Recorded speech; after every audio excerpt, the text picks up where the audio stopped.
Hi guys, lixesha elinzima ngokwenene. Sihlele emakhaya kwaye ke kunyanzelekile kuba silandele imiqathango leyo urhulumente ayikhuphileyo.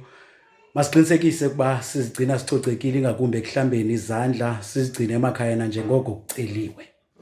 Ukhona baby ufuna ukongeza?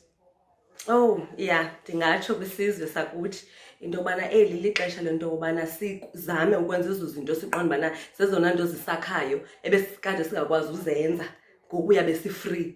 Now masizenze mani bethu nani, masenze ezaa zinto esizawuthi ke ngoku le coronavirus nongona ibisigqugqisa ibe kanti ikhona into elungileyo nophuma kuyo yonke le meko.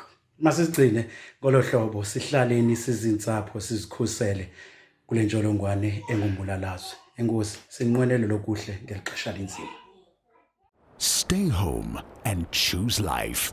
A message brought to you by the SABC.